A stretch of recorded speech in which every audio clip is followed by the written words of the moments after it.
Well, I better take some video for Mum. Hello, my name is Ming. Ming, Ming. I'm Germinio. Germinio. Nice to meet you. Are you doing the course? Yes.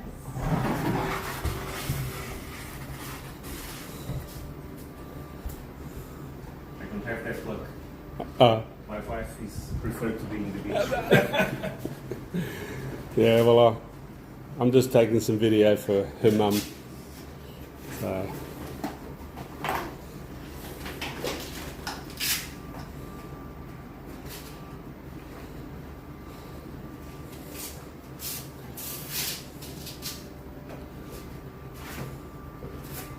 A lot of dive centers, they will usually prepare the equipment for you, but we always recommend, especially here, we recommend to prepare your equipment by yourself so that you know everything is in order the way you like, and you know for yourself that there's nothing Yeah. wrong with it. Yeah? So, let's do it. Let's learn how to prepare your equipment. First thing you want to do when you arrive at any dive center before you start to dive is check the scuba diving tank. Yeah? Make sure that it is seaworthy or scuba diving worthy. How do? You do a visual check first. Make sure that there's no major dents or cracks on the tank itself. If there is any, you can refuse to dive with that tank. And the next one you want to do is make sure that this sticker is present. Yeah? If that sticker is not there, do not dive with those tanks. This sticker lets us know that this tank has been serviced, and it will show us when we have to do our next service as well. Yeah? Every 2 years we take the tanks out to servicing, where they will check the inside for any rust or corrosion, things like that, and if it's holding in pressure, and also maintenance of the outside as well. Yeah? So it says the month. Yeah, it says the month over here and the year on the other side. Yeah, this lets us know when we have to do our next test. What's So, the last test? last test if it's a hydraulic, hydrostatic or visual test. Yeah. So you can see the months on mine. It says it is cut on May. Yeah. And for the year it's cut on 26. So that means our last test was done in May 2024, and we have to send this back again in May 2026. Same with yours. Mine is February 27. 27, yes. So we sent those earlier this year. Yeah? Make sure that you take a look at, make sure that this sticker is present, and you can see a few markings on the tank itself. Yeah, let's go through those. The ones that says AS07, just find it. Yeah, that is the serial number of this tank, of your tanks. Yeah, and as you turn around, you will see a date that says 0816. That is the month and year of manufacture. Yeah. So this tank was manufactured in 2016, and in the middle you're going to find the poultry logo. Yeah? There's also one that says 3AL207, lets us know that it's a aluminium tank, which we can fill up to 200 bars, which we can also overfill 10% more. And then if you turn it around a little bit more, you're going to see some dates. Every time we do a test, they will carve in the date of the last test. On mine it says May 2024. Yours should be It's funny they put the year first. yeah, Yeah. February 25. Yeah. Yeah. So take a look at those. So take a look at if you can see the last test date, the sticker, and a visual test The next of the test tank. will be carved again. Yes. Once you do the next test, they're gonna keep carving it again. Yeah? So, once you are happy with your tank, then you can start preparing your own equipment. To prepare the equipment, the first thing that will go on is your BCD. Yeah? Watch how I do it, and then What does that stand for? BCD stands for Buoyancy Control Device. Yeah? Which is what we use to control our buoyancy. So, The BCD will always go to the front of the tank. The front will be where the opening for the regulator is. Yeah? So, you put on the safety strap first. Yeah? Making sure that the BCD is in the front. And then you're going to put the strap on. Put the strap on. You have 3 grooves on the buckle. Ming, watch first. Yeah, let's just watch first and then, yeah. So, you have 3 grooves on the buckle and you have the metal D-ring. Yeah? Take it up first. You put it through the metal D-ring and out of the 3 grooves in the buckle, you go through the middle one first. Yeah? And pass it through on the inside. Once you reach to this point, you now have to adjust your BCD's height before you tighten it. Yeah? So, the best way would be to align it with the top of the valve and the top of the BCD. Yeah? Or have a 4 fingers distance from the markings of the tank and the top of your strap. Yeah? So, once you adjust the height with one knee, you can hold the BCD in place and then you're going to tighten the strap. When you tighten the strap, if you pull it outwards like this, it's not going to work. Yeah, you have to pull it along the tank so that it tightens up. But what's going to happen is if I let go of the strap now, it's going to get loose again. Yeah. So what do? You tighten it and then you just lift this halfway and it will create a lock. So you can let go of the strap and then pass it through the last groove and close it up. Once you close it up, give it a push and a pull to make sure that it's secure and lift it by the handle to make sure it does not slide down. Yeah? What's going to happen if the strap is too low? What's going to happen is every time you lift your head up, your head is just going to be hitting the regulator. It's going to be very uncomfortable. But if it is too high, there's a chance that it might slide out. Yeah, that is also why we have the safety strap. But we don't want it to slide out and have chaos underwater. Try to fix that. Yeah? So, once you put the BCD on, next up is going to be the regulator.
For the regulators, we have 2 different types of regulators.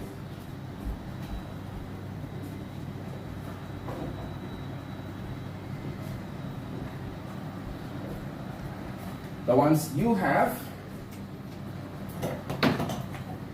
are like this, which is called a DIN valve. Yeah? A DIN valve where the O-ring is on the regulator itself. So that means you don't need a special adapter to put in here.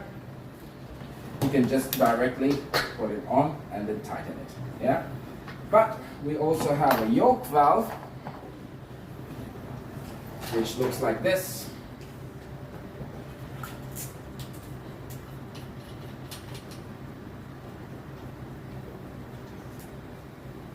Yeah? This does not have any O-rings, so what's going to happen is if you put this on,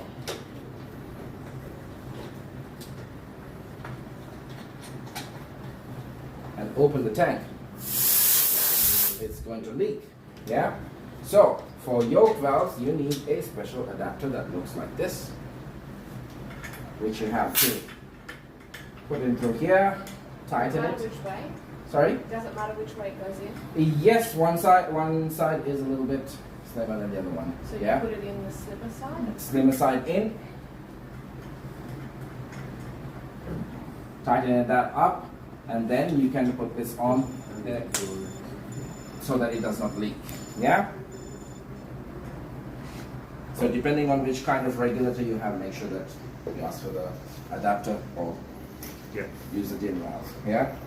Most people tend to use the yoke valve because they are easier to put on the tank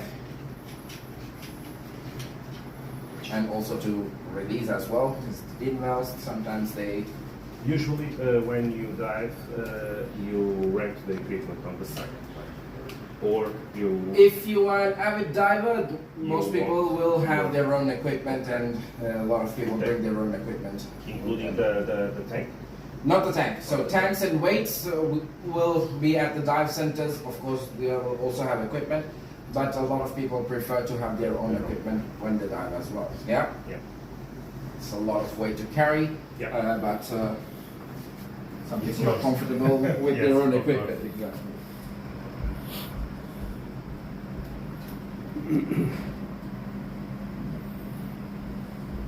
So we are going to use the DIN valve.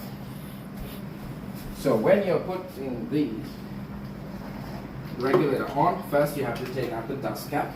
Yeah, dust cap is there to protect water from getting into the first stage. If water gets in there, it's going to create problems later on. Yeah. Your primary regulator always on your right. Exactly. So with the regulators on your right, you put your regulator against the tank opening and then slowly just tighten it. You don't have to over tighten it. Once it just fits, you're good. Yeah.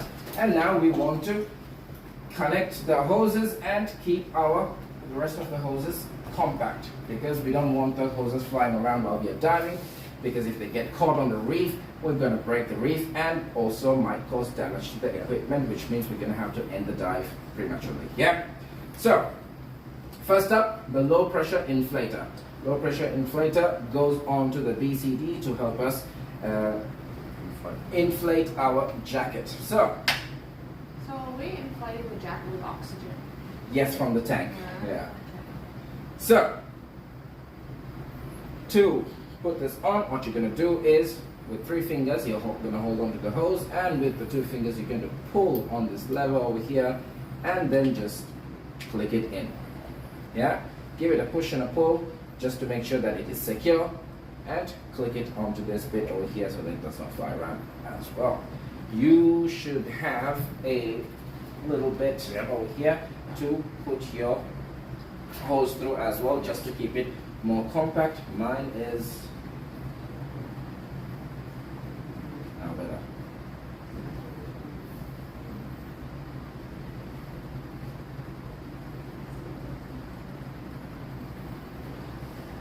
There we go. Okay, so once you've got that, we want to secure the rest of the hoses. Of course, our primary regulator we use ourselves, so we can keep it in the front. And with these BCDs, we're going to put the SPG through the back and out the front through this little hole here. Yeah? Okay. Some people use clips to keep the SPG and the alternate air source secure. Now, we want to keep our alternate air source secure as well, but it should be visible in the front and easily accessible, not blocked by anything. Why? Because this is the alternate air source used by your buddy when they run out or when they are low on air. We're going to use this to share the air from the same tank to safely come up to the surface. Yeah. So when you have a buddy who is out of air coming to you to get the alternate air source, if it is blocked by anything, it's going to take time to provide this for him. Yeah, so it should be visible in the front so that your buddy can grab it by themselves and not blocked by anything, so that you could also quickly take it and provide it to your buddy. So we're going to just bend this down and chuck it in here, so that now it's really visible. Is this preparing for it to just, like for us taking it somewhere, or this is how it is when we're in the water as well? This is exactly how we prepare it to get into the water. Yeah. Okay. Yeah. So once we secure that, now we know when we put it on, it is easily visible, and you can just quickly pull it out. Yeah. That bending will not damage the... No, the bending will not damage the equipment. But if you're putting it in like this, make sure that the mouthpiece is facing down. Yeah. Because if it is facing up like this, when you jump into the water pressure is going to press on the perch, and it's going to start to free flow, get all the air out. So mouthpiece facing down, and that is how you prepare the equipment. Once you've set up to this point, And if that happens, you just turn it. if that happens, you just put a finger in, Yes. and then it's all done. Good. Yeah. Once you reach up to this point, you can now open up your tank and see if it is a full tank. Before you open up the tank, you want to either face your SPG away from you, but if you're on a boat or something like that, there's people walking around, there's equipment, you don't want to do that either. Instead, the best way would be to press it up against your, I'm going to explain why. You're going to press it up against your BCD like that, and then slowly open it. Why? Because if you're looking directly at it and you quickly open it up, if there's a problem with the glass over here, there's a lot of pressure running down all at once, and it might explode if there's a problem. Yeah. So to avoid any danger or any injuries, we're going to put it up against our tank over here, and then when you open up the tank, you're going to open it up slowly. Has that happened to you before? No. It has exploded while you were underwater, so that. Really? Yeah. And so once that explodes, does that mean the pressure's leaking? And Yeah, you have the air leaking out, and then you have to make your way up, yeah. So, put it up against your BCD, like that, and then slowly open it up. The moment you open it up, you're going to feel the pressure running down the hose. It's going to get a little bit more stiff, yeah? And then you can take a look at your SPG. When do you know it's fully open or it's opened enough? Oh no, once you feel the pressure running down, and if it hasn't exploded, then you can just just look at it then. And then you just open up the tank completely, yeah, until it stops. In all the tanks, once you open it up completely, you're gonna have to close it up halfway, yeah, just a half turn, because when you go deeper, the valve tends to get stuck. So once you come up to the surface, it's impossible to close it down.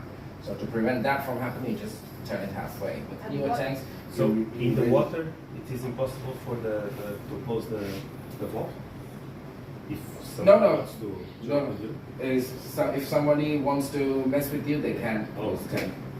That is how we did our dive master. Ah, Was okay, just okay. Close the tank. And you stop breathing, Yeah, what's no. happening? Just to see if we could reach our tank well. Okay. And to see our response, which we're going to do actually later today. You're gonna close our tank? Yes, like the pool. So once you open it up completely, do a half turn, and then take a look at your SPG and make So sure. these are considered older tanks? Is that what- No, not really.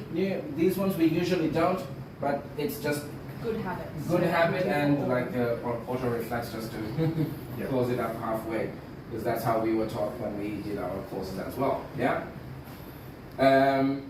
After that, you can make sure that your tank is full, 200 or 220 bars, and that is That's it. the first time you check that the tank is full. Yes. So the moment you open it up, always check if the tank is full. Okay. Yeah. That is how you set up your equipment. Want to try it? Yeah. Let's do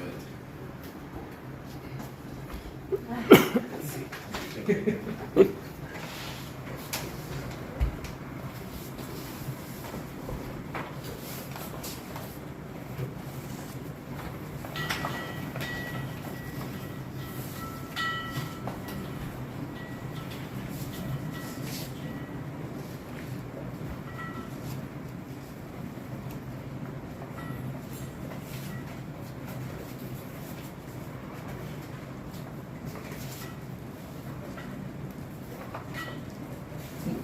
press through the D-ring.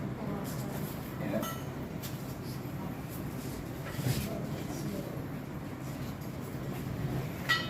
And the middle, and then the inside. You're also missing one step. What's that? You have to take it through Oh, the yeah, inside yeah. there, and then you can tighten it. Yeah, yeah.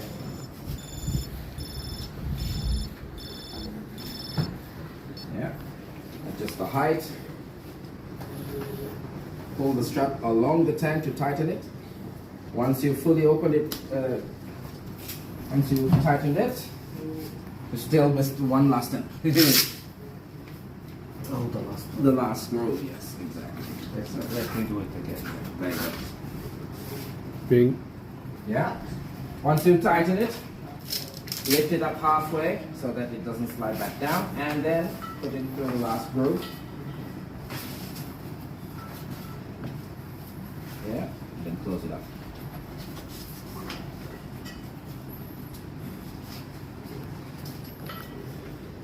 Yeah.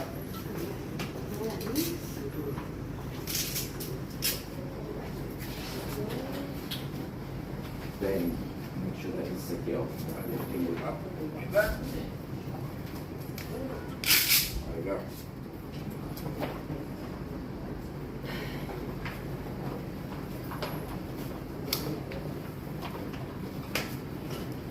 That's all good. It stays like that. That's where you go. Yes. Now you put on the regulator, yes. It's not exactly. It doesn't have, it's No, not an exact no size, problem. but this Okay. is a little bit higher than I would like. Then just a Yeah. couple inches down like that will do the trick. Okay. Yeah? There you go. Okay. So this is the dust. Yeah, so the dust cap, because of the string, yeah, it goes is long enough.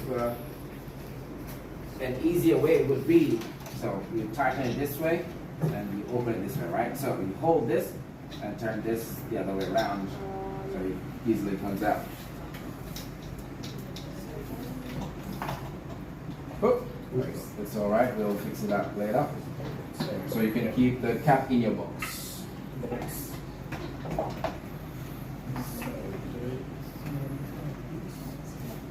Yeah. No. Keep it on. Yeah, leave it on.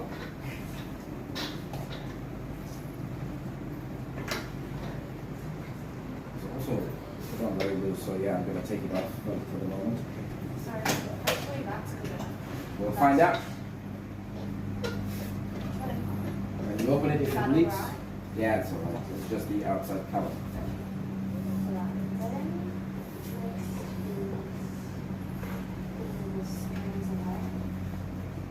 Yeah, connect the LPI first. Well, it doesn't have to be in that order. Yeah, through there. Yep. Up to here.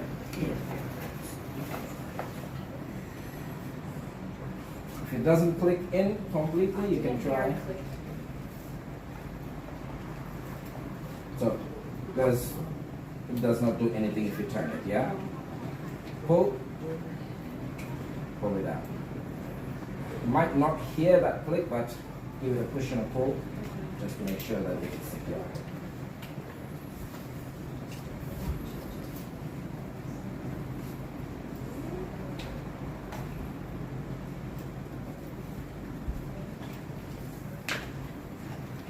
There we go.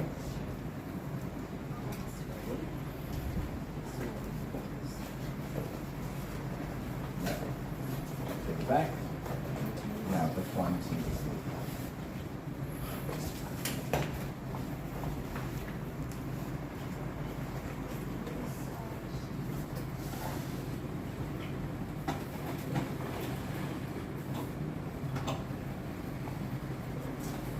You want to check anything before I open? No, that is good. Oh. Yep. You can now open up the tank.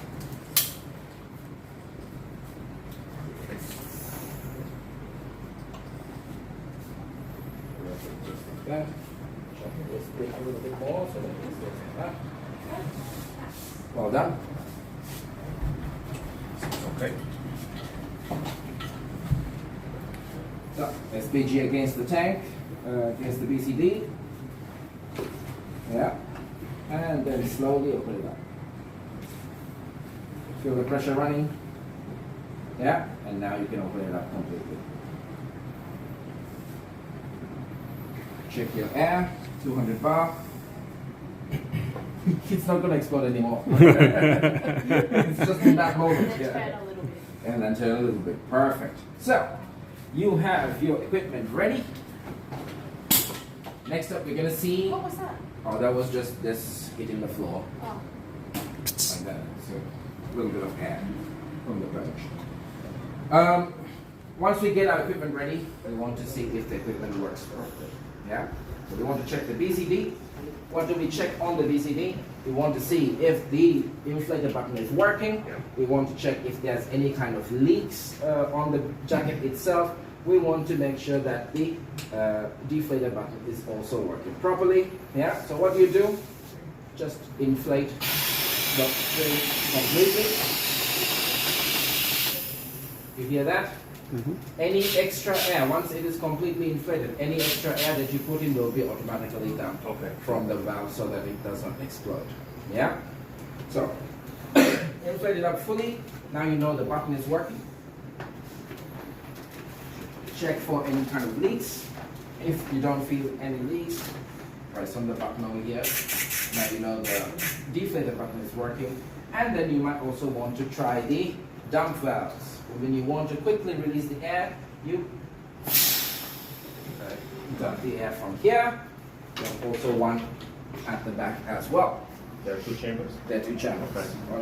One on the bottom, one on the top. So, how do you use your dump valves? If you are vertical, all the air in the BCD is on the top. So, you use this one to dump the air. Yeah? But if you want to quickly dump the air as you are going down, so you are horizontal like this, all the air is going to be at the bottom. Yeah? In which case you want to use the dump valve on the bottom. To go down. To quickly go down. Yeah, but we're going to be going down slowly on our dives. But any normal operation that you do with the dive? Yes, some advanced dives where there is a lot of current and where the dive site is a little bit deeper, you might want to go down a little bit quicker. So you jump in the water, quickly dump out the air, and then Yes. as you go down. Yeah. Rapidly. Sometimes it's necessary to go down as fast as you can. That's the thing about diving. You can go down as quickly, but you come up slowly. Yeah. Yeah? So, now you know your BCD is working. Next up, you want to check if your regulator is in good working condition. Yeah? First thing you want to do is make sure that you don't hear any kind of leaks from your regulators. Yeah? And then what you want to do is you want to take a few breaths in and out while looking at the SPG. When you take a breath from your SPG and the needle is moving up and down, that means there's a problem with your SPG, that it's not showing the correct amount of air. Okay. Yeah? It's moving up and down. Yeah. Is So yours it should. over? Yes, Yeah. mine. There's a problem with my SPG. That's why it's 300 bars. Yeah. Yeah. So take a few breaths. If the needle is not moving, it is all good. Yeah. Mine, the problem is You don't see. this. When the paper is turned around, you can't fix it. You just have to change this bit over there. But usually, if there's if the needle is moving up and down, it's usually the small Yes. piston over here, which when you change it, it will work fine. Yeah.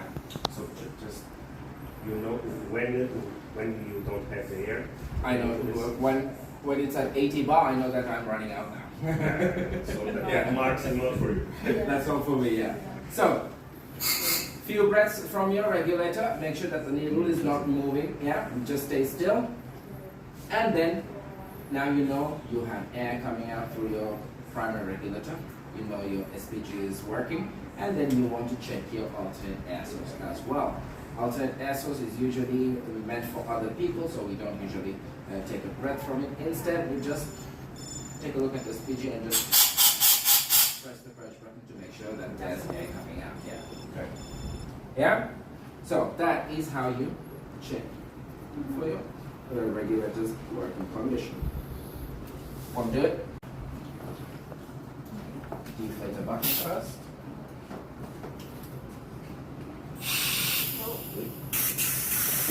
And then you can just start the dump valve as well.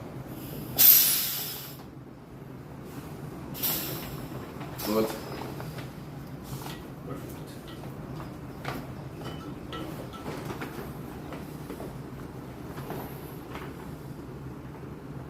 Does it matter if it's... No, it doesn't need to because there's no pressure on the surface here. It's not going to deflate completely. But if you press, yeah, put a little bit of pressure Yes. on. This setting is, I don't have my glasses. Oh, dive or pre-dive is fine. If you see on the inside, right, when it's on dive mode, the opening is a little bit more open. Yeah. And when you put it on pre-dive mode, it just closes a little bit, so you get a little bit less air. Less air. So Okay. if you want to preserve a little bit more air, you can keep it in Okay. pre-dive mode as well. Okay. If you want to have more air for your comfort, you can keep it in dive mode. Yeah.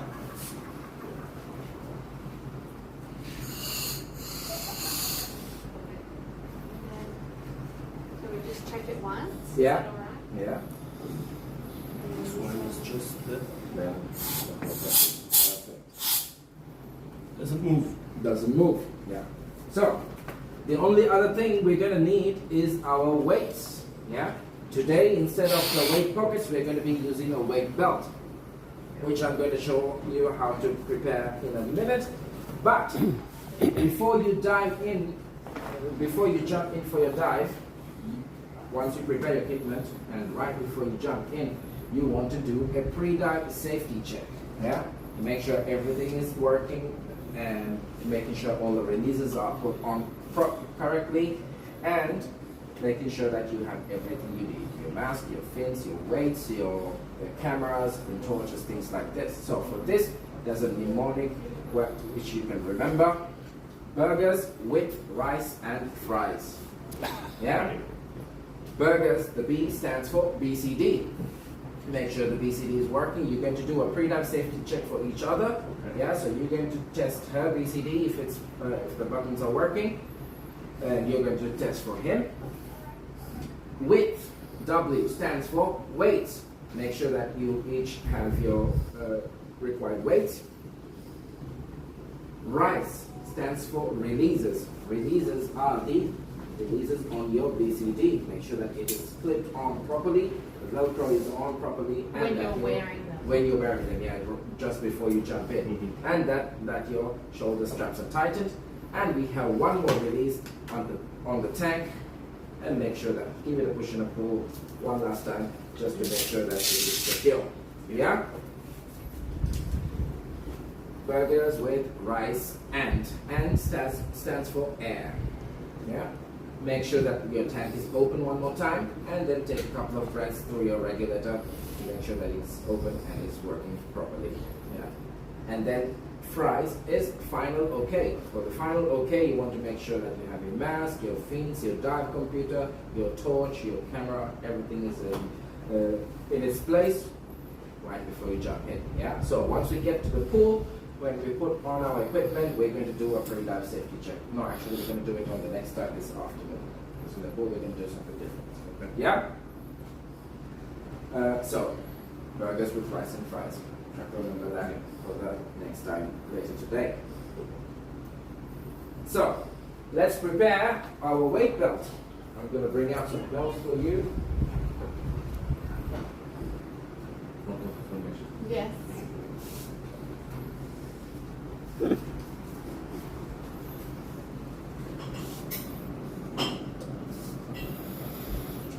the weights, they help you go down. Yes. And Why do we need them? well, yeah, why do we need them? So,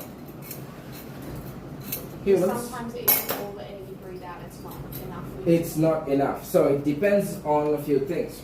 First of all, body fat. The more body fat you have, the more weights you're going to need. And then depends also on the type of tank that you dive with. Aluminium tanks will float up as they get low on air, so you're going to need a little bit more weight. Steel tanks, they sink all the way down, so you're going to need less weight if you're diving with steel tanks. Yeah, and it also depends on the thickness of your wetsuit. And so when you're modifying this in the water, like, when you need more weight, you put it in, but when you don't need it, where do you put it? You have to deal with it for that dive. Yeah. So do you ever dispose of weights in the ocean? Not in the ocean. We keep them and then we take them out for the next dive. Yeah. So to avoid that, what we do is a proper weight check in the water before we start the dive. That is why it is always a good idea to do a check dive first before you start going out on the boat dives wherever you go. Yeah, because that will help you get oriented to the place. So you're finding what you need as a diver. Exactly. Right. Exactly. So it's not going to vary unless you have a crazy variation in your own weight. It's not on weight, or depends on where you're diving. For example, if you're diving here, your wetsuit is like 2.5 millimeter, or you don't use a wetsuit, which means you're not going to need as much weight. But if you go dive somewhere else where the water temperature is 21, 22 degrees, your wetsuit is going to get thicker. So the thicker your wetsuit, the more weight you're going to need. Yeah, and it also depends if you're diving in salt water or fresh water. Okay, so Yeah, it's going to change. yeah, still going to change. So salt water is more dense, so you get a little bit more weight than when you're diving in fresh water. Yeah, so it all depends. It's not the same for every place that you go diving. That is why wherever you go, do a proper weight check by doing a check dive on the house reef, where you can check your weight, see if you can go down properly, and then get oriented to the place itself. Yeah. What was I going to say? Sorry. No. Something related to this. When it comes back, I will let you know. So, one belt for you.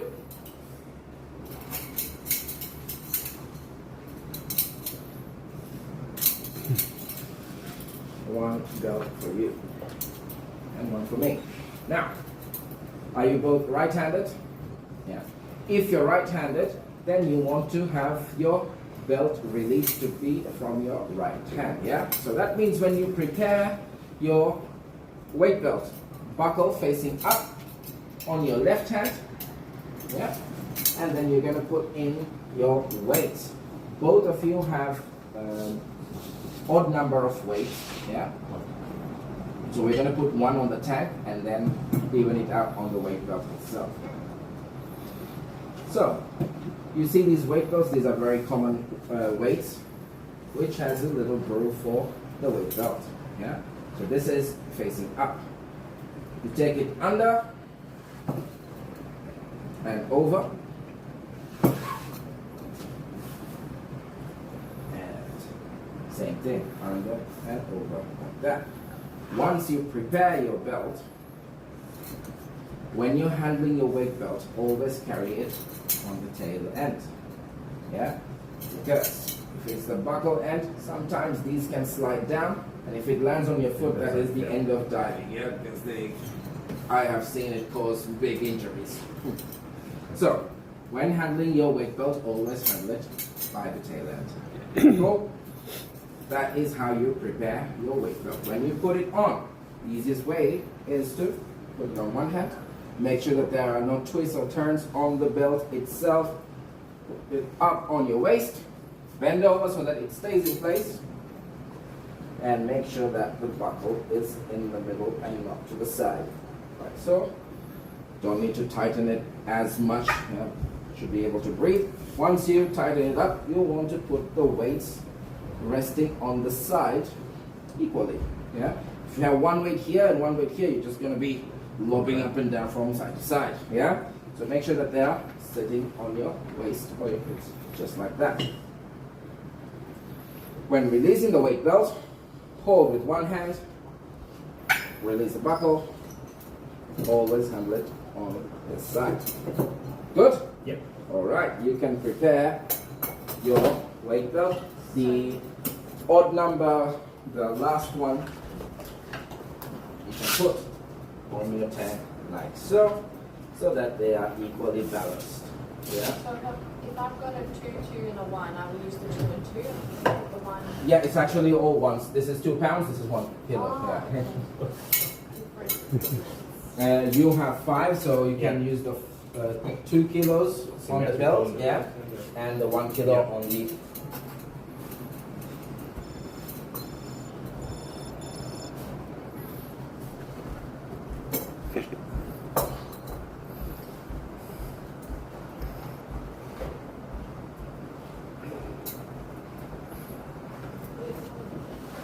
Oh, this.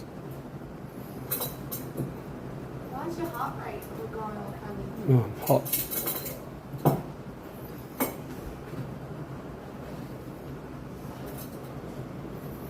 Notice the weights, Ming, are curved, yeah, to fit around your body.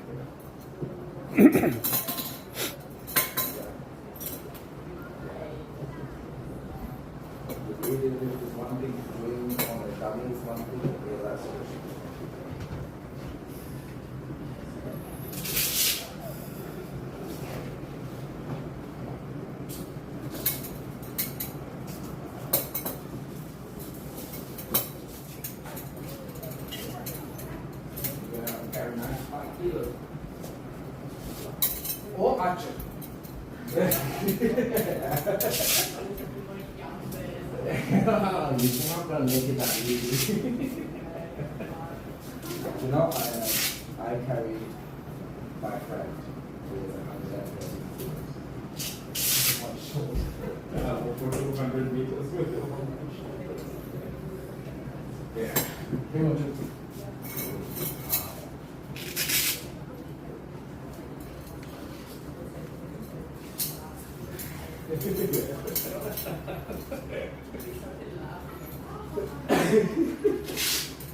No, but if you use a proper technique, it's actually you don't feel that way.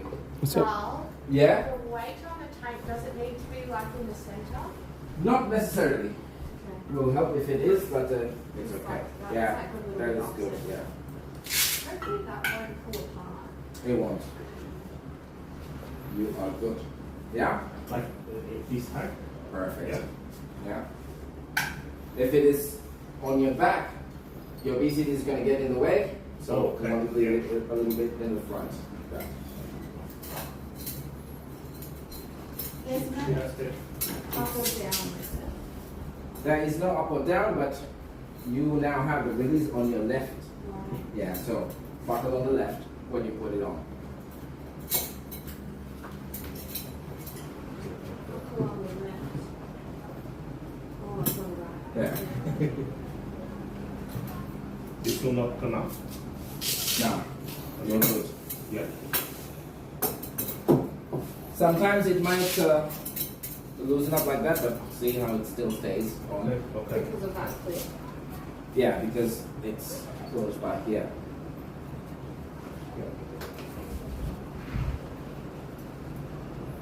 Exactly. So now it's going to be easier for you to take it out. And this doesn't matter. And that doesn't matter. You do not want to block this out because in case of an emergency where you have to quickly release your weight, that is more work for you to get it out In of the that way. emergency, are you dropping the belt? Yes. In only if your body is nowhere near you where you can go and take the alternate air source and safely come up. And if you're deeper than 9-10 meters, you need to release your weight so that you can safely come up to the surface because when you're in an out of air situation, you can't have very inflate less anymore. time, yeah. You have very less time to make it up with one breath, yeah. Which is also something that we are going to learn today at the pool and also on our open water dive too, which I'm going to explain in a minute, yeah. So let's talk about what we're going to do at the pool. I'm going to bring out my slate. I'm going to start with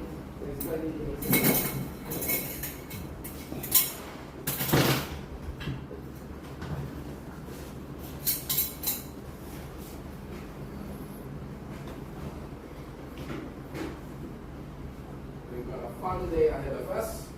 We have a whole list of exercises that we're going to be doing at the pool. Yeah?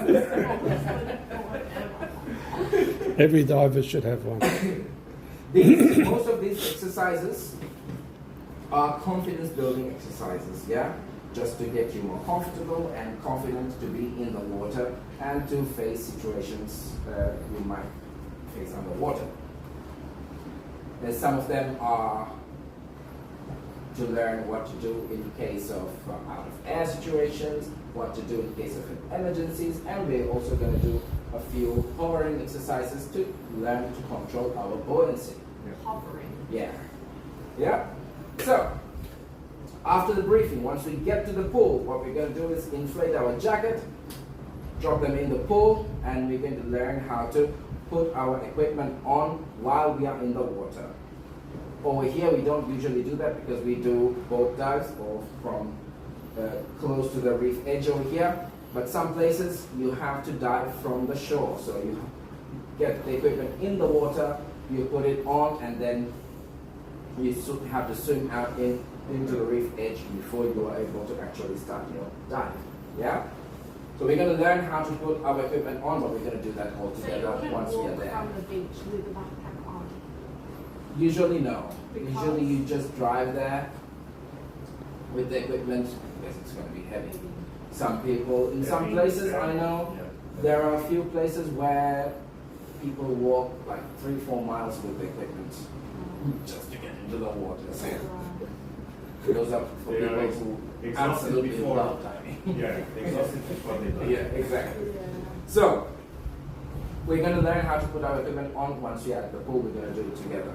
Once we put everything on, we're going to swim to the deeper end of the pool, descend down, sit down on our knees, and start with the exercises. Yeah?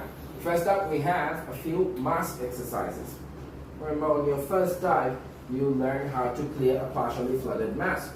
On this dive, we're going to, I need to keep all my equipment here. I need to keep walking back.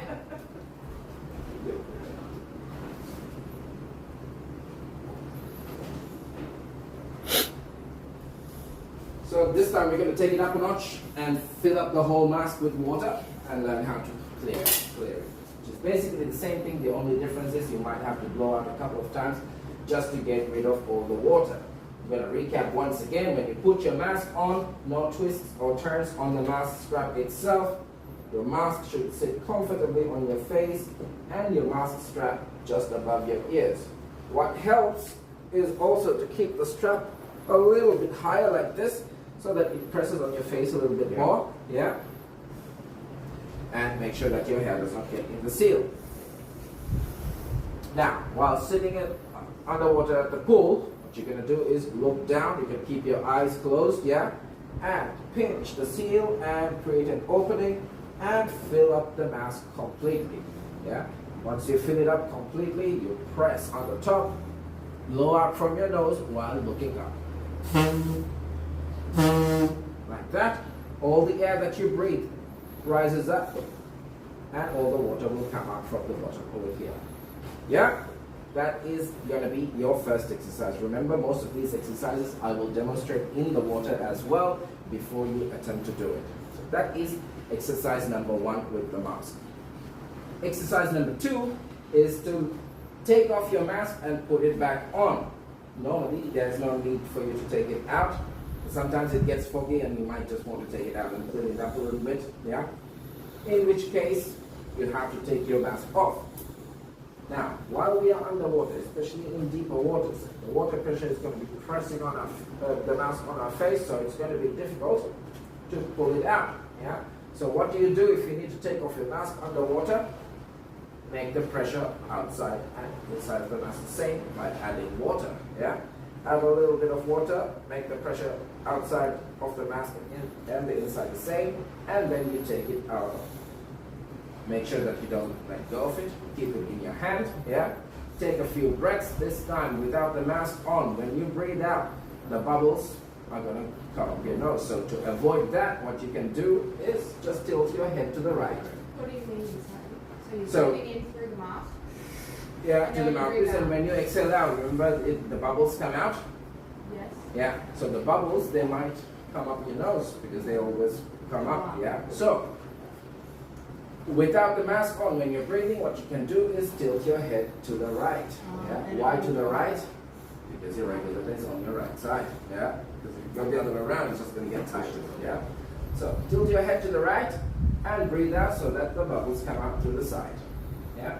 After you take a couple of breaths, you can put the mask back on, yeah? To put the mask back on, first make sure that the nose pocket is facing down so that you know that it's not upside down like that. Run your hand on the strap and make sure that there are no twists or turns. Put the mask on. Essentially, you'd be doing this with your eyes closed. Yeah. Yeah. Exactly.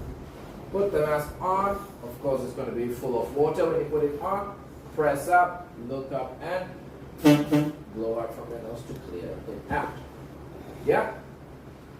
That is mask exercise number 2. Mask exercise number 3, we're going to take it up a notch again. Yeah? This time we're going to take this time you're going to take off your mask and I'm going to give a tap on your shoulder. Yeah? Meaning when you feel that tap on your shoulder, you start swimming. I'm going to guide you along the pool without the mask in your hand, so you can keep your eyes closed for this also, because I'm going to be guiding you along. You need to do a 30-second swim without the mask on. Yeah? So I'm going to guide you along the pool, bring you back to the starting point, and give a tap on your shoulder again. Once you feel the second tap, sit down on your knees, put the mask back on, and there it is. Yeah? So we're going to swim. No. So when you're swimming, there's movement, so the bubbles are going to be moving back. Yeah. So you just you can just swim normally. Yeah. Yeah. Just when you're still. Yeah. Just when you're still and sitting up like that, all the bubbles are going to come up to your nose. Otherwise, you're good. Yeah. So that will be the mask exercises that we're going to do. Yeah. Clearing a fully flooded mask, removing and replacing your mask, and a little no mask swim. Cool. Perfect. Then we're going to be moving over to our regulator exercises. The first regulator exercise would be to learn how to provide and receive your alternate air source. Yeah? Alternate air source is provided when your body runs out of air or is low on air. What does low on air mean? 50 bar, you're at 30 meters, you might want to share the air from your buddy who has a little bit more air for you to safely come up to the surface. Yeah? So, how do you let your buddy know that you are out of air? I'm out of air, please share air. Yeah? Underwater, make your signals exaggerated, especially when it's out of air. If you do like this, it might be difficult to see, especially if you have one person on the top and the other one a little bit deeper. Do like that, they're not going to see it. Make it a bit exaggerated so we see it clearly. Out of air, please share air. And the one who's providing the air should have a quick response. Yeah, quickly swim to your buddy, all the while trying to take out your alternate air source and bring it close to your buddy's mouth, making sure that the exhaust is facing down so that you don't give it upside down like that. Yeah? So, for this exercise, I'm going to say you are out of air, and you're going to signal out of air, and please share air to her, and you're going to come quickly with your alternate air source to him. Yeah? You're going to pretend that you're taking that last breath from your own regulator, and slowly take it out of your mouth, let it go. Remember, do not hold your breath. So once you take your regulator out of your mouth, start blowing small bubbles and replace the alternate air source.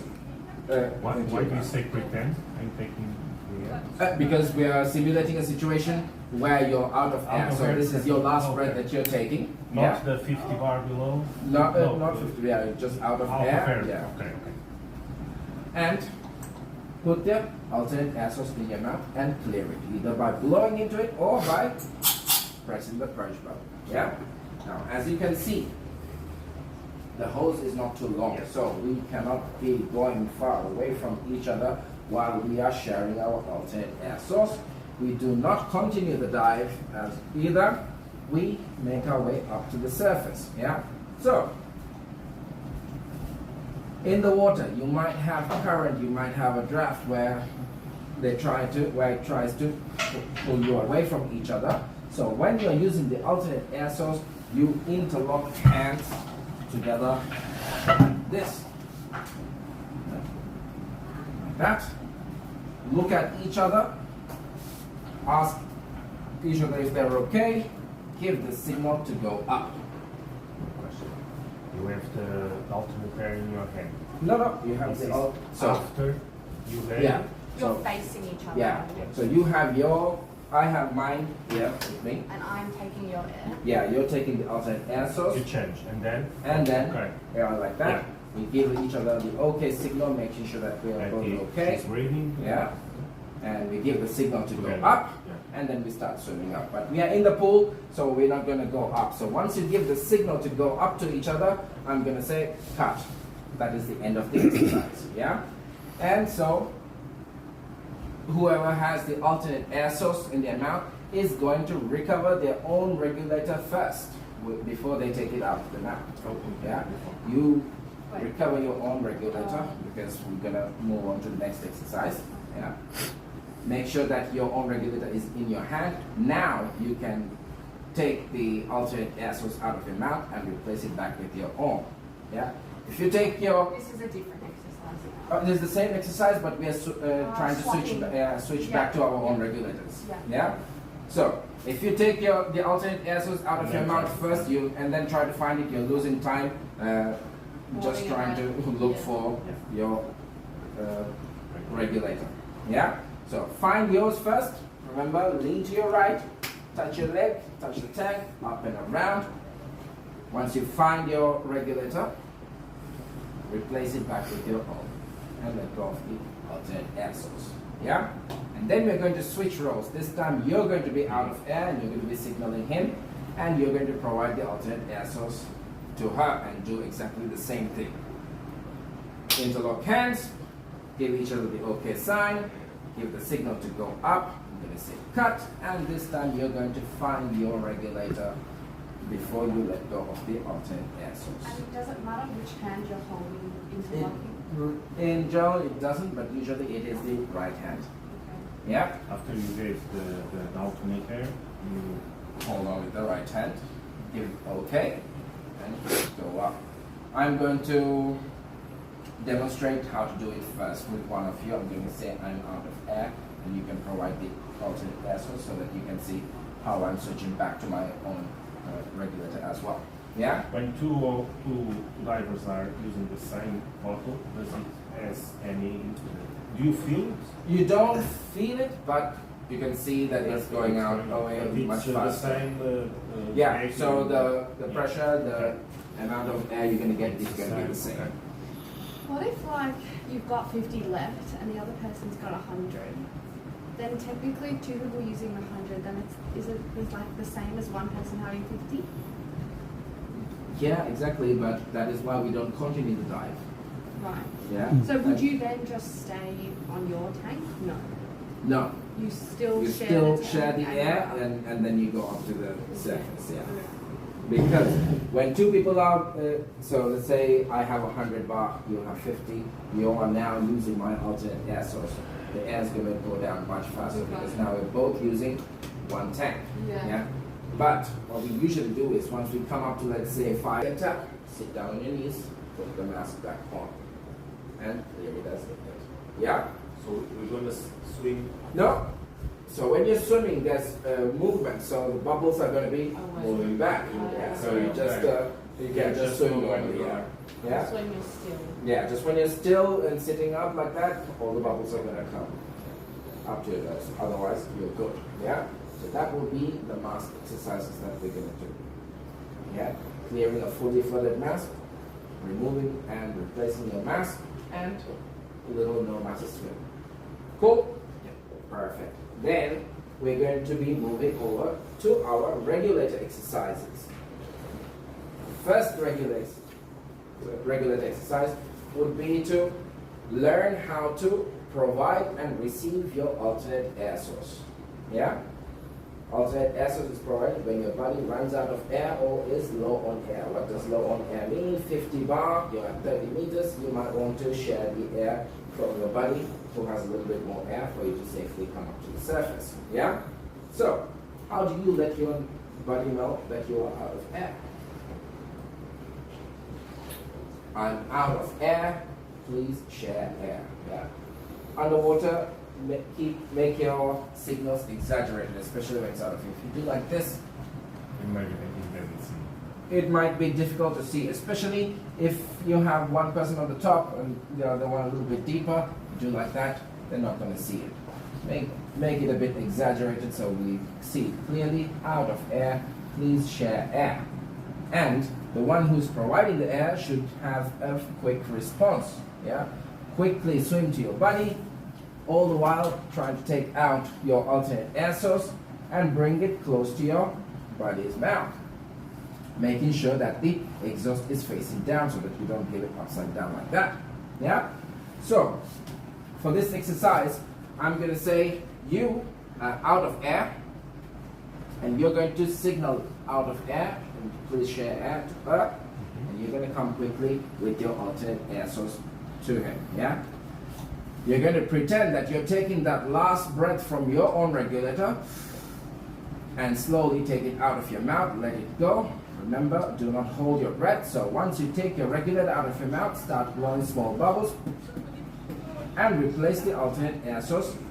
Why do you say pretend? I'm taking the air? Because we are simulating a situation where you're out of air. So this is your last breath that you're taking. Not the 50 bar below? Not 50, yeah, just out of air. Yeah. Okay.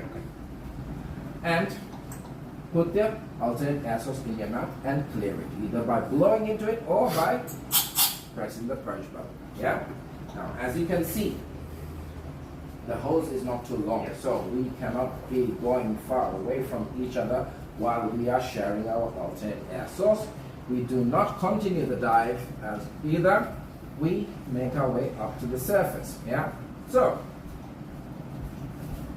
in the water, you might have current, you might have a draft where it tries to pull you away from each other.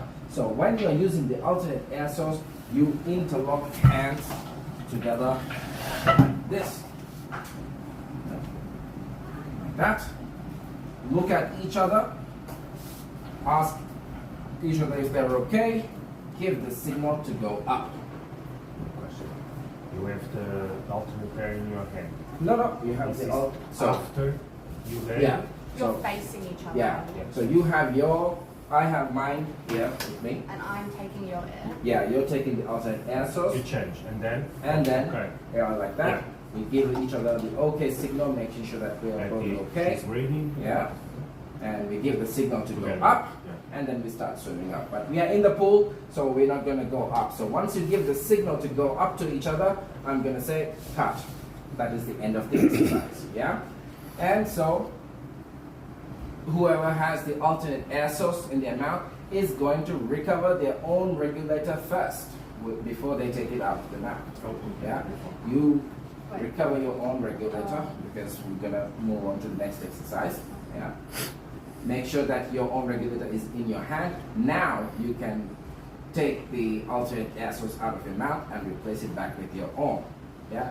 If you take your This is a different exercise. it's the same exercise, but we are trying to switch back to our own regulators. Yeah. So if you take the alternate air source out of your mouth first, and then try to find it, you're losing time. Just trying to look for your regulator. Yeah. So find yours first. Remember, lean to your right, touch your leg, touch the tank, up and around. Once you find your regulator, replace it back with your own, and let go of the alternate air source. Yeah? And then we're going to switch roles. This time you're going to be out of air and you're going to be signaling him, and you're going to provide the alternate air source to her and do exactly the same thing. Interlock hands, give each other the okay sign, give the signal to go up. I'm going to say cut, and this time you're going to find your regulator before you let go of the alternate air source. And it doesn't matter which hand you're holding interlocking. In general, it doesn't, but usually it is the right hand.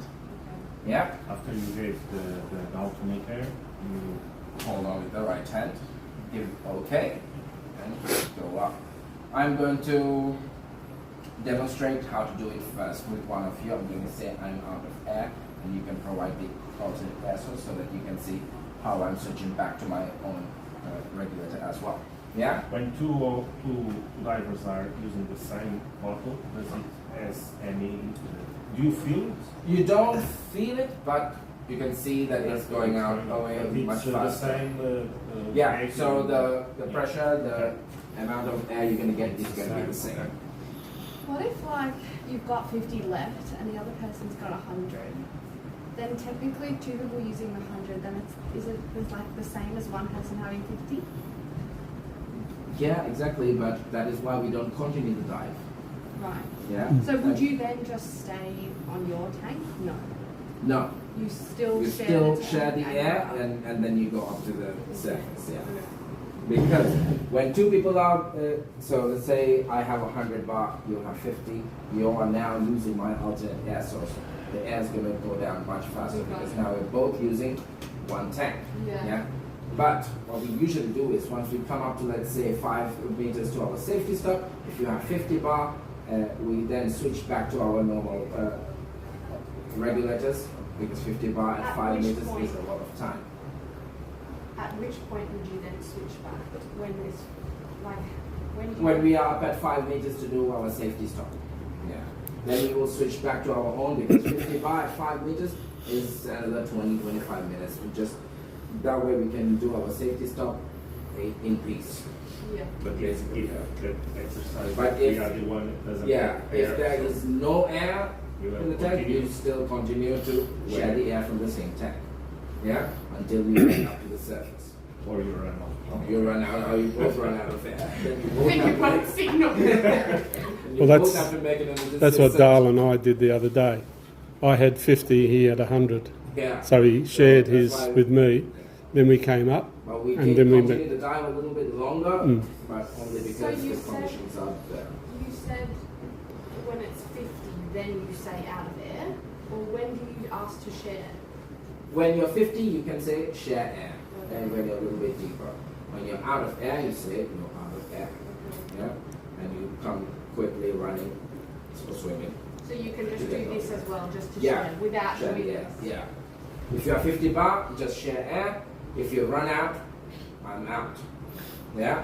Like that. So that will be your first exercise with the regulator, to learn how to receive and provide the alternate air source to a buddy who is low on air or out of air. Cool? Then we're going to move on to an exercise called breathing through a free-flowing regulator. These regulators are designed in a way that it will never stop giving you air, even if there is a problem with the regulator while we are underwater. Yeah, it will never cut off your air supply. Instead, if there's a problem with the first stage while we are underwater, what it's going to do is it's going to start to give out all the air like that. But it's going to give it out very quickly and Even when you breathe out? even when you breathe out. So this So is you'll be breathing against resistance. yeah, so this is the regulator free flowing and it's going to start to give out all the air. Yeah? Even while you are breathing out, it's going to keep giving you air. So So that means there's a problem after. yeah, exactly. And that means your air is going to run out very quickly as well. Yeah? But when the regulator is free flowing, it is going to be very difficult, almost impossible, to breathe and to keep it in your mouth completely like that. There's a lot of air coming in down your throat. Try it. Press it as hard as you can. Should I put it on dive mode? Yeah?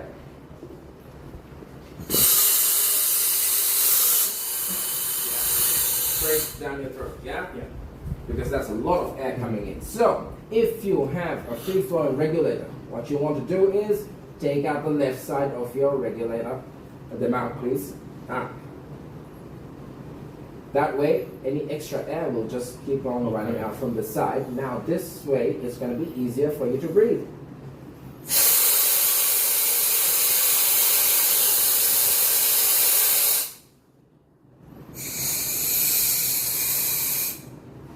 Yeah? Yeah. Another thing about a free-flowing regulator, if you have a free-flowing regulator, like I said, the air is going to run out pretty quickly. See, just that is already 10-15 bar gone. Yeah? So that means you do not continue the dive when you have a free-flowing regulator. You make your way up to the surface while breathing through your free-flowing regulator only. Yeah? This might be free-flowing and this might not be free-flowing. So you do not switch. You don't. Yeah. Why? Why? Because working good. even if this is working good, you do not switch because then you are wasting all of this air. Yeah? And you're making your air run out even faster. Yeah? So you keep your own regulator, the one that is free-flowing in your mouth. Just take out the left side of the mouthpiece and breathe through the free-flow regulator and to safely come out to the Will that surface. cause you to breathe in any water? No, because Because the air is. the air is flowing out, so there's no chance for the water to come in. Well, what about to go into what you're breathing? Because there's that. No, even still, because it's still pushing the water away. Yeah. Yeah. So we're going to learn how to breathe through a free-flowing regulator while we are in the pool. So I'm going to show you for a few seconds how to do it. Just take out the left side, and to make it easier to breathe, tilt your head to the right a little bit. Is it while it's in your mouth you're doing that? Yeah, so hard like that, it starts free-flowing, and just quickly take it up, and press on the purge button continuously and breathe through the free-flowing regulator for 30 seconds or until I give you the okay. Yeah? Okay. Once I give you the okay signal, you can now put the mouthpiece back into your mouth. This time when you're trying to put the mouthpiece back in your mouth, there might be a little bit of water coming in because you're no longer pressing the purge button. So once you put it on, blow out a little bit just to get rid of the bit of water that is coming in. When we go back to normal. Yeah, when we go back to normal breathing. Yeah? That is how you learn how you breathe through a free-flowing regulator. That is exercise number 2 of your regulators. And this time we're going to do a air depletion exercise. You're going to learn to see how it feels like not to have air underwater. This is to build up your confidence and to, remind you to always check your air so that you make sure that you do not run out if ever you're underwater. Yeah. When you look at someone who is diving, besides the bubbles coming out of the regulator, should there be any bubbles coming out of the tank? No. No. Because I think I saw that from your tank Yes, the other day. mine had a little leak here, just a few bubbles coming out. That meant the O-ring had a little bit of dust up around it or something like that. Okay. If But it that's is just not small bubbles, it's still okay, yeah, because that's not too much air. But if there's a lot of bubbles coming out, then that's a problem. Yeah. Yeah, you would have the chance of bubbles coming out through here, through the connections here, and on the regulators you might have bubbles coming out from the connections here as well. Yeah. But a little, like It's okay. a bubble every 2 seconds is not a problem. Yeah, that is insignificant amounts of air coming out. Now, for the air depletion exercise, what I'm going to do is I'm going to move behind you and I'm going to start to close the tank. So with one hand I'm going to close the tank, and with the other hand I'm going to show you that I'm closing the tank. So when you see my hands doing this, you're going to take your regular SPG onto your hand. Yeah. So now my tank is completely closed, but it is still showing me that it's a full tank. Why? Because there's pressure in the hoses. Yeah. Because even if it is There's still pressure. there's a stuck in pressure it. and there's air inside the hoses. Yeah. So, But you are breathing. but we are breathing. So now when I breathe, the needle is going down because we are using the What's left left in over. there. Yeah. So you might get a couple of breaths like that. And when it touches 0, well, mine's 40, yeah, yours should touch 0, yeah. And when you don't feel any air, you're gonna give me the signal out of air. You don't have to turn around and look at me. I'm gonna be behind you. I just want to see you give the signal out of air, and I'm going to immediately open up the tank. Will that? You can still breathe in, but you just won't be breathing in anything. Is that right? Yeah, so you won't feel any air coming in. So that is what I want you to feel. So What you is want us to breathe all of our air out, Exactly. and then try and breathe in with nothing. Exactly. And then you give the out of air signal, and you're gonna see the moment I open it up, I'll be able to breathe. So you don't have to wait till I open up the whole thing. Weird. It is gonna be weird, so some people get a little bit panicky. And you but- will open Yeah. right away. I will open right away, You can count exactly, on yes. this. Yeah. But I will not open it until you give me the out of air Okay. signal, or I'm not going to open it if it doesn't touch 0. And if I know that there is still air and you can feel it, I'm not going to open it. Yeah? So just give it a couple of seconds. This is just to ingrain in your minds to always check your air supply so that you do not run out of air. It is not a nice feeling to not have air while we're underwater. Yeah? So, like I said, when I'm closing the tank, take your SPG into your hand, watch the needle go down. When it touches 0 and you don't feel any air, just give me the out of air signal and I will immediately open up the tank. Yeah? Awesome. Now, next up is going to be the hovering exercises. We're going to learn how to use our breathing to control our buoyancy and how to get the proper amount of air into our jackets to achieve neutral buoyancy. Yeah? This is the exercise that we will be spending most of the time on, because once you master buoyancy, everything else in diving becomes easy. You have more control over yourself, you have more control over your air supply, and generally makes diving much easier when you master your buoyancy techniques. Yeah? Yesterday I struggled a little bit. A little bit, yeah. I But was not too checking much. the fish and you were down there. And then come down and you were Up there. But both of you, for your first dives, excellent buoyancy. I just want you to understand what's happening so Yeah. that you can adjust it by yourself when needed. Yeah? So the objective of this exercise is to learn how to get the proper amount of air in your jacket if needed, and to use your breathing to control your buoyancy underwater. Yeah? So, what we're going to do for this exercise is we're going to release all the air from our jacket and lie down flat on the pool floor. Yeah? Legs stretched out too. Do not bend your knees, because that's going to make the exercise much harder. On our bellies. On your bellies, yes.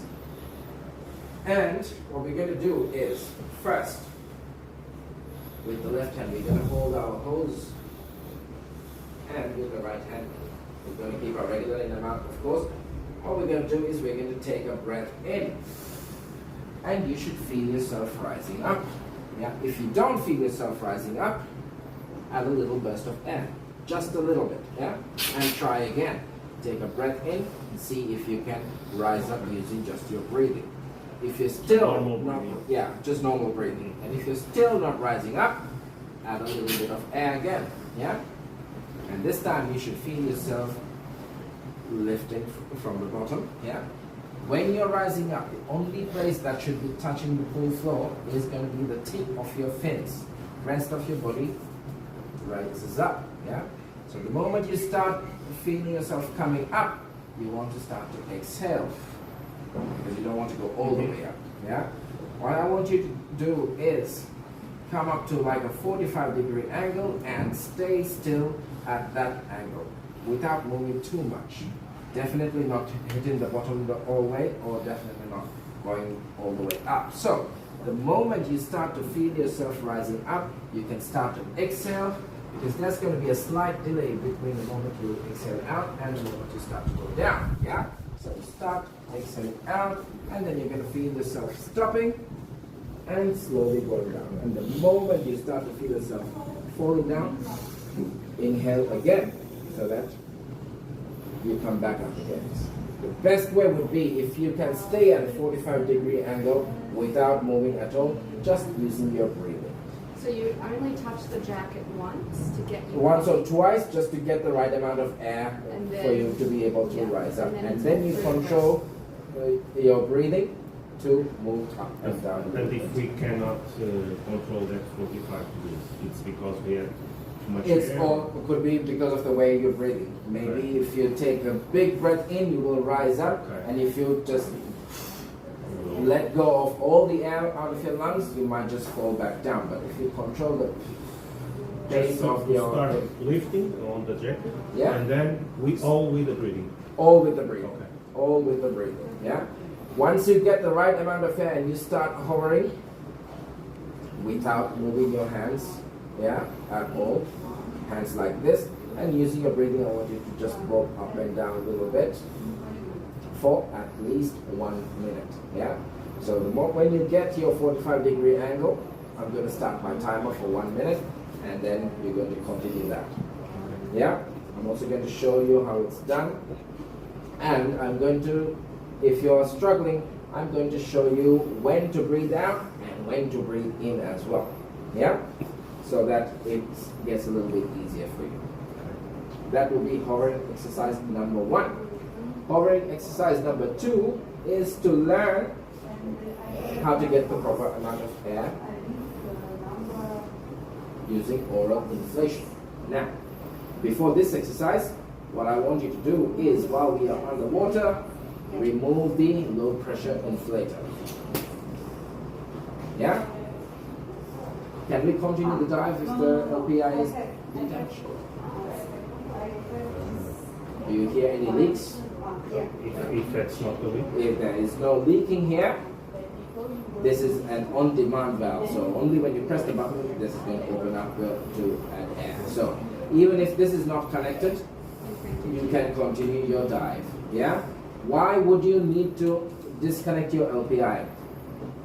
Usually because sometimes this button can get stuck like that, pressed on, meaning you're going to get air in your jacket, filling it up completely, and you're going to be shot up to So the that's an surface. emergency then. That is an emergency, in which case your first response should be to quickly release the LPI and dump your air so that you're not shot up to the surface, yeah? And then you can control your ascent or buoyancy. Now, we can still continue the dive, but if we want to add air into our jacket, what do? The button is definitely not going to work. We have to use oral inflation. Yeah? Underwater, take a breath. Press the deflator button to open up the valve here, and Will water get in there? yeah, water is always getting in there once you or pressing it in. So does that mean the water will go in the jacket? Yeah. And then will it just automatically come out through the dump thing? No. The water, not a lot of water gets in, but anytime we are in the dive, there's going to be water inside the jacket anyway. So that doesn't matter. Yeah. What matters is you put the air after you press the deflator button. Yeah. To open up the valve, and then you blow into it, put the regulator back in, and clear it. Yeah. We're going to do the same thing, the hovering, but we're going to orally inflate our BCDs. So, right hand on your regulator, left hand on your deflator hose, like that. And what you're going to do is you're going to take a breath in, see if you can rise up. If you don't, take a breath in, take it out of your mouth. This time you don't blow bubbles because you want to put air in there. So. And let go of the deflator button when you let go of your mouth, because then it's going to start to deflate. Put the regulator back in your mouth and clear it, and try again. Take a breath in and see if you rise up. If not, just add a little bit of more. So you need to keep some air in your lungs in order to clear after when you put it in, don't you? Yeah, or just use the purge. If you don't have air. If you don't have that, just use the birch bark. Okay. Yeah, either way. So, get your right amount of air in your jacket using oral inflation, and then do the same thing. Use your breathing to hover up and down, or not go up and down at all, at a 45-degree angle for at least 1 minute. It all sounds complicated, but once you start doing it, you're going to understand. Yeah? So that will be the hovering exercises that we're going to be doing in the water. Next up is called weight belt remove and replacement. So we're basically just going to take the weight belt out and put it back on. Like I said, when you're releasing your weight belt, release from here, always handle it by the tail end over here, and bring it out to the front. You can slide it down and bring it out to the front. Keep it like this. And then you're going to put it back on. When you put it back on, make sure that the buckle is on the left hand. No twists or turns on the belt itself. And Bring you it can behind put you. with Yeah, the BCD is going to get in the way, so Lower down. bend down, keep it on you, and once Are you we put it, taking the jacket off? yes, after this. So once you put the belt on, But you can put the belt on with the tank and the yeah, with this, because so you're gonna slide it up like that. and then push it. Yeah. Okay. But still, the BCD might get in the way, so once you get it on, make sure that you just Yeah. get the BCD out of the way, and then put the belt on, buckle on, adjust your weights to your sides if needed. Yeah? By bending over, the tank's gonna. Oh, the tank is. Yeah, tank's gonna come up, Tank's always, and it's gonna be easier to rest your and you can bring your belt up under. on your back as well. Yeah? That is how you're going to do that exercise. And the next exercise is to take off your jacket. Yeah? Like I said, some of these are just to build your confidence underwater. There's absolutely no need for you to take off your jacket underwater. Yeah? So, to take off your jacket, what you want to do is first release all the air. Because if you have air in your jacket, take it out and then it's bye-bye. Oh, Yeah? That's all. So, release the air from your jacket first, and then what you're going to do is you're going to take the chest strap off and the waist strap off. Yeah? Keep the Velcro on for now, and then by pulling on the two straps over here, you're going to loosen up the shoulder straps. Yeah? When you pull here, it's going to loosen up. Yeah, once you get it loose, with your right hand, hold on to the right side of your jacket. Take your left hand out first. Why your left hand out? Because we're trying to get your equipment in front of you, and we want to come from the right side because of the regulators on your right. If you try to take it from the other side, it's just going to go the other way. Yeah? So, hold on with your right, left hand out. With your left hand, now you're going to hold on to the right side. With your right hand, you're going to release the Velcro now. Once you release the Velcro, right hand hold the tank, and then pull it in front of you and get your right hand out. As you're pulling the tank to your front, your regulator might want to drop out of your mouth. So bite down a little bit harder, or move your head along with the regulator so that it does not fall out of your mouth. Once you bring it forward, keep it and take a couple of breaths, and then you're going to put it back on. Basically do it in reverse, but before you put it back on, open up the whole thing so that nothing is getting in the way. You put your right hand in, and with your right hand you're just going to slide the tank behind you. Yeah? Wait, can you start from the part where you have it in front? Yeah. And now you're putting it on. What's the first thing? So first thing is to make sure that all of it is open up like this, yeah, apart, and nothing, so that nothing is getting in the way. Holding it on your left hand. You're holding it, yeah, here, Here. yeah. Yeah. Once you bring it up in front, you're holding it here, yeah. And then open it up completely. Right hand in. Once you get it on your shoulder, it's going to be now very easy in the water to just push it behind you. Yeah. Once you push it behind you, put your left hand in. An easy way would be to find this hose Once you find that hose behind you, pull that up and it will open up your armhole. Pulling on that won't damage your. No, it won't. Yeah. That's why it's made like this, so you can stretch it a little bit. Yeah. So when you pull on this bit opens up, making it easy for you to put your arms through. Once you put both your arms in, tighten your shoulder straps first. Chest strap on, Velcro on, waist strap on, and you're good to go. Yeah? You're gonna see me do this, and then you're gonna attempt this. Yeah? And then we're going to do our last exercise, which is called a Caesar. A Caesar is a controlled emergency swimming ascent. Yeah? Only done if you run out of air and your body is nowhere near you.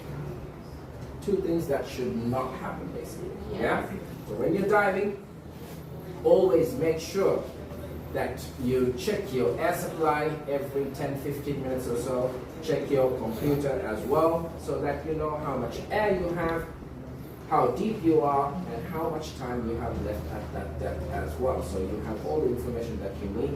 Every 10-15 minutes you check it and adjust it as needed. Usually if you are low on air or if you're low on your no decompression limits, all you have to do is just shuttle up a little bit so that you can still continue to dive.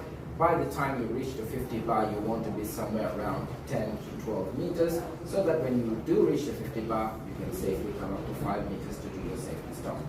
One thing that absolutely should not happen is run out of air without you knowing while we are down at 20-25 The meters. computer has some kind of alarms or something, or no? Computers do have alarms if your low decompression limit is getting lower, but unless you have a sensor that connects your air to your computer, it won't let you know So your air. normally we have So, to be aware of the 10-15 minutes to check. yes, so just try to make it happen anytime you look at your air, take a look at your computer as well. Other way around. Yeah. Take a look at the computer, take a look at your air, and adjust the dive as needed. Yeah? So that you do not run out of air and you're not surprised by it. Yeah? And the second thing that should not happen is to have your body away from you. Don't have to stay close together the whole time, but make sure that you are in contact with each other, keep an eye contact once in a while, just check up on each other. Yeah?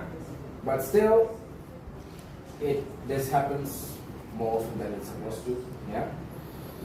In which case you're going to have to do an emergency ascent to the surface. Now, When you realize you're alone. when you realize you're alone and you don't have any air. Yeah.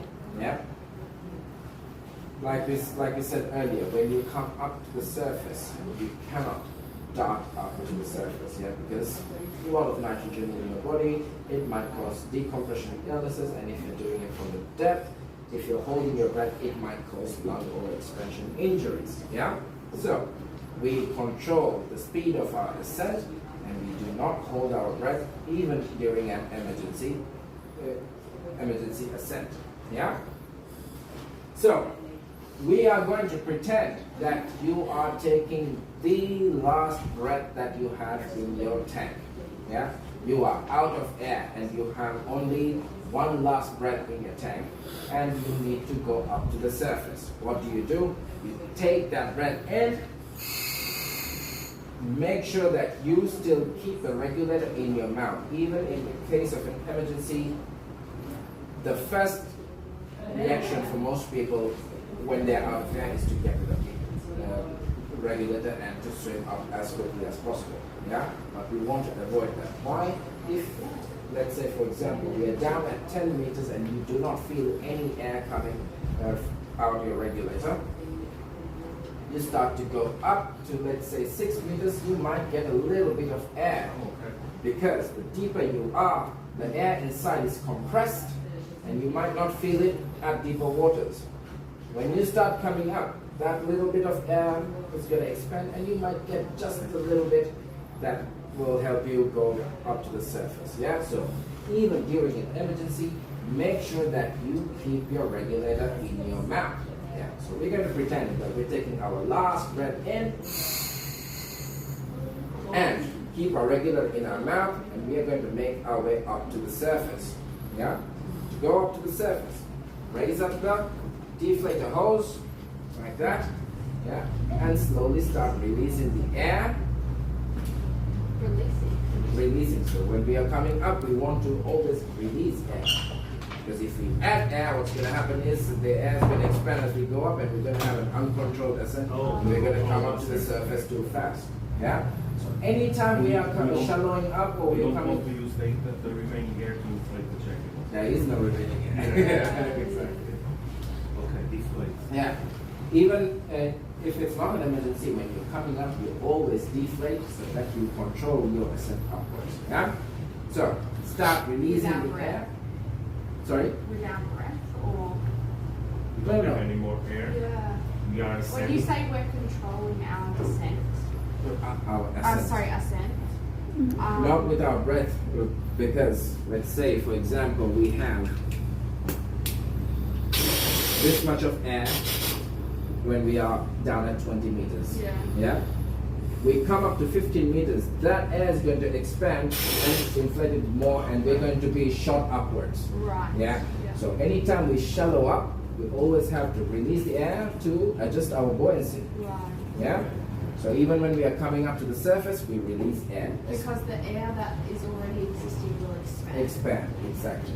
So in an emergency situation, we do not want the air to expand, so you start to release the air, look up, and you don't want any lung over expansion injuries either, so you start continuously breathing out as well as you are coming up to the surface. Yeah? So this Until is, there's no more air, you'll not be that high. sorry? Until there's, because this Until is there is no more air. So in an emergency situation, you take that last breath in, raise this up high, raise your other hand up high, you look up so that you know where you're going. Yeah, that's making sure that nothing is getting in your way as you're going up. And you breathe out continuously, but slowly.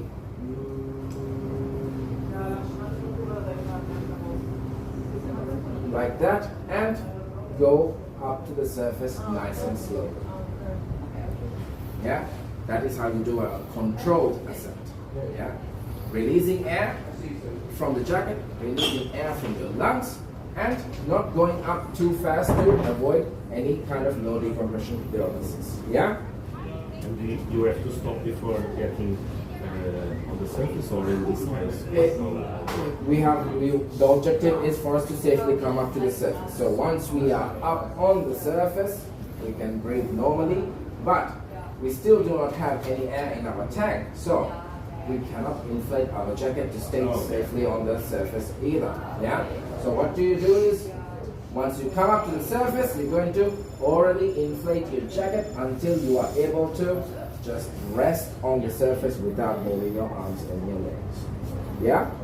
But we are doing this in the pool, so at the pool we're going to do it horizontally. I want you to go at least 6 meters from the pool while releasing the air from your jacket and releasing the air from your lungs, all the while swimming at a controlled pace. If you need to take a breath, you feel like you run out of air, just take a breath in and we're going to repeat it again. Yeah? And if you're going a little bit too fast, I'm going to ask you to stop and we're going to repeat it again. I'm going to show you the pace that you need to be doing it at so that you can gauge how fast you need to swim. Yeah? So, I'll remind you again. You want to keep them or do you want to LPI up, releasing the air, other hand also up. You look up, start blowing, continuously breathing out. And I want to hear you breathing out as well, yeah? So, make that sound. So that I know that you are continuously breathing out and swim at a controlled pace for up to 6 meters. Yeah? And once we're done with that, that will be the end of our pool session. Yeah? If you have any questions while we are underwater and you're not sure of anything, just give me the signal to come up. We'll come up to the surface and then I'll All the explain it. exercises will be doing without talk. Without talking, yeah, underwater. Yeah? Sounds good? You can remember it. Alright. So you can put your wetsuit on. I'm going to call the buggy to take our equipment to the pool. That was a long break. It was. There's a lot to do, but the briefing is longer than the actual exercises.